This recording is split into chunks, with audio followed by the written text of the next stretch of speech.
সারা দুনিয়ার ধর্ম, জাতি, গোষ্ঠী, রাষ্ট্র সকলের একমাত্র টার্গেট হলো ইসলাম ধর্ম এবং এই ধর্মের অনুসারী এবং এই ধর্মের অনুসারীরা যে সকল দেশে বসবাস করে তারা। এর অনেকগুলো কারণ রয়েছে। পৃথিবীর প্রাচীনতম যে ধর্মগুলো রয়েছে, এই পৃথিবীতে বহু ধর্ম এসেছে। কালের গহ্বরে হারিয়ে গিয়েছে। একটা সময় সমস্ত মধ্যপ্রাচ্যে সবচেয়ে বড় ধর্ম ছিল অগ্নি উপাসনা। যারা এই অগ্নির উপাসনা করতেন তাদের মধ্যে ভীষণ রকম এখন যেভাবে জঙ্গিবাদ বলা হয়, ইসলামী জঙ্গিবাদ বলা হয়, ওইরকম জঙ্গিবাদ তাদের মধ্যে ছিল। তারপর অগ্নি উপাসকের পর সেটা মূর্তি পূজারই ছিল। ঠিক আমাদের ভারতবর্ষের যে মূর্তি পূজা ঠিক ওরকম না। ইউরোপের যেটা মূর্তি পূজা ছিল গ্রীসে, এটা এক ধরনের মূর্তি পূজা, আর মধ্যপ্রাচ্যে এক ধরনের মূর্তি পূজা ছিল এলাকা ভিত্তিতে। যেমন আরবে ৩৬০টি বিশেষ মূর্তি ছিল এবং লাত, মানাত, উজ্জা আবার এই ৩৬০টি যে মূর্তি তাদের নেতা ছিল। এবং ওভাবেই পুরো জাজিরাতুল আরবের যেটা মক্কা, ইয়ামেন, হেজাজ, যেটা হেজাজ বলা হয়, এই অঞ্চল ৩৬০টি গোত্রে বিভক্ত ছিল। তো তাদের মধ্যেও ভীষণ রকম এক্সট্রিমিস্ট ছিলেন। আবু জেহেল, আবুল আহাবের মতো এক্সট্রিমিস্টরা ছিলেন। মহাভারতের যুগে তখন যে হিন্দু ধর্ম, সেখানেও এক্সট্রিমিজম ছিল এবং এখনো পর্যন্ত আছে। এরকম শিখদের মধ্যে বলেন, বাহাইদের মধ্যে বলেন, খ্রিস্টানদের মধ্যে বলেন, এমনকি বৌদ্ধ ধর্ম, তাদের মধ্যেও এত মারাত্মক এক্সট্রিমিজম রয়েছে। কিন্তু সকল যে ইতিহাস এবং তাদের যে কর্মকাণ্ড সবকিছু ছাপিয়ে হঠাৎ করে কেন ইসলামিস্ট যারা রয়েছেন, অর্থাৎ ইসলাম ধর্মের অনুসারী রয়েছেন, তাদের উপর জঙ্গিবাদের যে অপছায়া, জঙ্গিবাদের যে বদনাম, দুর্নাম এত প্রবল হলো এই সাম্প্রতিক সময়। দ্বিতীয় কারণ হলো যে সত্যিকার অর্থেই কেন ইসলামের মধ্যে একটা বিরাট গ্রুপ তৈরি হয়ে গেছে যারা তাদের চিন্তা এবং চেতনায় ভীষণ রকম উগ্রবাদী।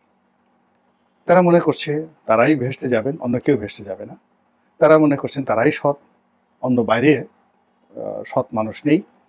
তারা মনে করছেন তাদের ইমাম মাহদি আসবেন, তারপরে হযরত ঈসা আলাইহিস সালাম আসবেন, এসে ইসলাম গ্রহণ করবেন এবং দাজ্জালের বিরুদ্ধে যুদ্ধ করে সারা পৃথিবী তারা জয় করবেন। ভীষণ একটা শাসন ব্যবস্থা তারা চালাবেন।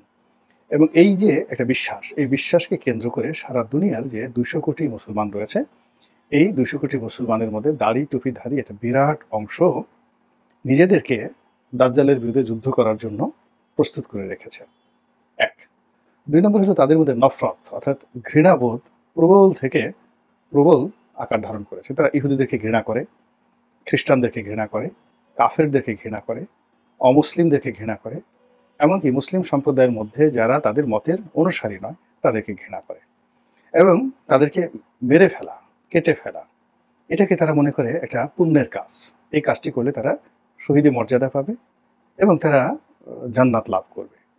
এই বিশ্বাসের বশবর্তী হয়ে সারা দুনিয়াতে কিছু মানুষ তৈরি হয়ে গেছে যারা আত্মঘাতী বোমা বহন করে, যারা যুদ্ধ হাতে অস্ত্র হাতে যুদ্ধ করে এবং নির্বিচারে নির্বিচারে এমন সব সন্ত্রাসের কর্মকাণ্ড তারা করে যা কিনা এই মুহূর্তে যাদের হাতে অর্থ রয়েছে, রাষ্ট্র ক্ষমতা রয়েছে, সভ্যতা রয়েছে, তাদের মনে রীতিমতো কিয়ামতের আতঙ্ক তৈরি হয়ে যায়।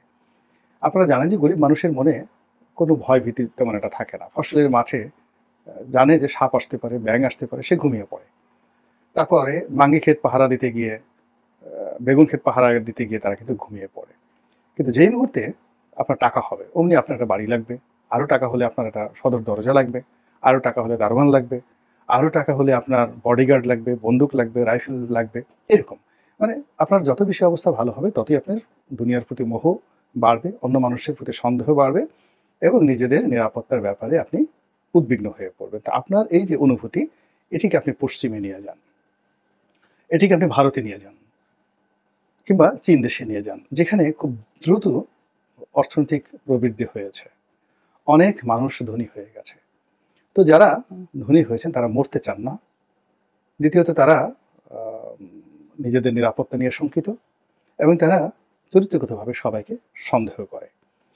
আর তারা যে সুখ স্বপ্নগুলো ভোগ করছে, সাম্রাজ্য তারা ভোগ করছে, এই বিষয়টি তারা হারাতে চায় না। আর এই কারণে কি হলো, এই যে যারা খুব এক্সট্রিম কথাবার্তা বলে, এক্সট্রিম পোশাক আশাক পরে, আচার আচরণ চালচলনে এক্সট্রিমিজম প্রদর্শন করে, তাদেরকে তারা জমের মতো ভয় পায়। এবং এই কারণে পশ্চিমাদের মধ্যে ইসলাম ফোবিয়া, ইসলাম ভীতি এতটা বেশি যে এটা আপনাকে মানবিক দৃষ্টিকোণ থেকে বিচার করতে হবে, বিশ্লেষণ করতে হবে। এখানে যুক্তি দিয়ে কাজ হবে না, রিয়েলিটি আপনাকে বুঝতে হবে। তো তাদের সেই ভীতির কারণে মধ্যপ্রাচ্যে আগুন জ্বলছে, হামাসের উপর নির্যাতন চলছে, ফিলিস্তিনের উপর নির্যাতন চলছে, এবং বাংলাদেশকে জঙ্গি তকমা দিয়ে এই দেশের মুসলমানদের উপরে জুলুম এবং অত্যাচার করার জন্য পশ্চিমারা 10 পায়ে দাঁড়িয়ে আছে।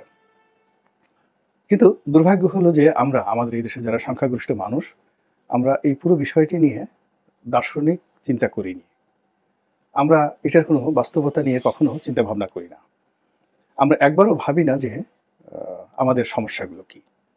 ফলে আমরা ক্রমাগতভাবে নিজেদের যে কর্মকাণ্ড, সেটা ধর্ম বলেন, আচরণ বলেন, পোশাক আশাক বলেন, খাবার দাবার বলেন, উগ্রতা বলেন, এগুলো জ্যামিতিক হারে আমরা কেবল বাড়িয়ে দিচ্ছি। আর আমরা এই কাজটা যত করছি ততই যাদের মধ্যে ইসলাম ফোবিয়া রয়েছে তারা আমাদেরকে ভয় পাচ্ছে। এই গেল এক। দ্বিতীয়ত হলো যে আমাদের দেশে যারা শাসক, আওয়ামী লীগ বিএনপির কথা বাদ দিলাম, আরও আগে, সেটা বঙ্গবন্ধুর জামানা বলেন কিংবা পাকিস্তান জামানা বলেন, তার আগে ব্রিটিশ জামানা বলেন, তারা সবাই ধর্মকে ব্যবহার করেছে, ইসলামকে ব্যবহার করেছে, উগ্রতাকে ব্যবহার করেছে কখনো পক্ষে। এবং আবার যখন দেখেছে যে এটা তাদের জন্য একটা ফ্রাঙ্ক আইনস্টাইনের দানব হয়েছে, তারা দমন করেছে। আপনি অবাক হয়ে যাবেন যে একটা সময়ে সেই লর্ড ওয়ারেন হেস্টিংস 1773 সনে, মানে মীর জাফরের পতনের পর যখন রবার্ট ক্লাইভ ক্ষমতায় এলেন, রবার্ট ক্লাইভের পরে যিনি গভর্নর জেনারেল হয়ে এলেন ইস্ট ইন্ডিয়া কোম্পানির, তিনি হলেন লর্ড ওয়ারেন হেস্টিংস। তো তিনি ভারতবর্ষে এসে প্রথম যে শিক্ষা প্রতিষ্ঠানটি তৈরি করলেন সেটি হলো কলকাতা আলিয়া মাদ্রাসা, 1773 খ্রিস্টাব্দে। এখন চিন্তা করুন যে তিনি তো এটা মূলত মুসলমানদের উন্নয়নের জন্য করেননি।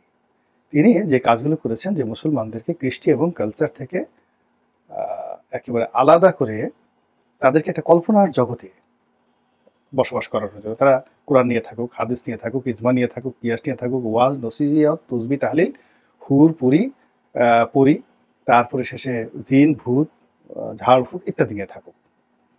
আধুনিক শিক্ষা তাদের মধ্যে ঢুকানো হয়নি। আর আধুনিক শিক্ষার জন্য তারা হিন্দুদেরকে বেছে নিল, খ্রিস্টানদেরকে তারা বেছে নিল, অন্যান্য নৃগোষ্ঠীকে তারা বেছে নিল। আবার পরবর্তীতে যখন এই আলিয়া মাদ্রাসা থেকে বের হয়ে বিভিন্ন মানুষ জিহাদের ডাক দেওয়া শুরু করলো, তাদের উপর ব্রিটিশরা যে স্টিম রোলার চালালো, তার ফলে মুসলমানদের যে ক্ষয়ক্ষতি হলো এটা অতুলনীয়। একই অবস্থা মুঘল আমলে হয়েছে, একই অবস্থা সুলতানি আমলে হয়েছে, একই অবস্থা শেখ হাসিনার আমলে হয়েছে। তারা তাদের নিজেদের প্রয়োজনে এই যারা ইসলামিস্ট লোকজন রয়েছেন তাদেরকে জামায়াত দূর করে কাছে রেখেছেন, আবার প্রয়োজনটা শেষ হওয়ার পর ছুঁড়ে ফেলে দিয়েছেন, আবার তাদেরকে জেলখানায় পুরে মারধর করে তারপরে শেষে তাদের একেবারে দুনিয়া এবং আখেরাত ভ্যানিশ করে দেওয়ার জন্য রাষ্ট্রশক্তি সবসময় চেষ্টা চালিয়েছে। কিন্তু এত কিছুর পরেও এই হাজার বছরের ইতিহাসে আমাদের দেশের যারা ইসলামপন্থী তাদের মধ্যে নম্রতা আসেনি, বিনয় আসেনি, ভদ্রতা আসেনি। যে ভুল আগের জমানার ইসলামী বক্তারা করেছেন, আগের জমানার ইসলামের যারা নেতা ছিলেন তারা করেছেন, সেই ভুল এখনকার যারা ইসলামী বক্তা এবং নেতা তারাও করছেন। এবং তারা যা কিছু করছেন প্রায় সব কর্মকাণ্ডই তাদের বিরুদ্ধে যাচ্ছে। এবং এই যে বাংলাদেশের এই সময়টিতে হঠাৎ করে তাদের যে উত্থান, তাদের যে উল্লঙ্ঘন, তাদের যে বাড়াবাড়ি, এইগুলোর ফলে একদিকে যেমন রাষ্ট্রশক্তি, আমাদের দেশের রাষ্ট্রশক্তি, তারা তাদের অস্ত্রে শান দিচ্ছেন আগামী দিনে এদেরকে মোটামুটি সাইজ করার জন্য, কাট্টুস করার জন্য। আর অন্যদিকে সরকারকে এই কাজে বাধ্য করার জন্য পশ্চিমা দুনিয়া ইতিমধ্যে যে সকল তথ্য এবং উপাত্ত তারা জোগাড় করে ফেলেছে, এবং এই যে উগ্রবাদ, জঙ্গিবাদ, ইসলাম ফোবিয়া, এগুলোকে উপলক্ষ করে যে সকল ঝামেলা, ঝক্কি, বিপদ আপদ, নিষেধাজ্ঞা বাংলাদেশের দিকে এগিয়ে আসছে, সেগুলো মোকাবেলা করার জন্য সরকারকে, যারাই থাকেন না কেন, সেটা ইউনূস সাহেব থাকেন কিংবা বিএনপি আসে বা অন্য কোনো দল আসে, তাদের সবাইকেই সবার আগে যে কাজটি করতে হবে সেটা হলো নির্যাতনের স্টিম রোলার চালাতে হবে এই ইসলামপন্থীদের উপর, উগ্রবাদের নাম করে বা উগ্রবাদ দমনের নাম করে।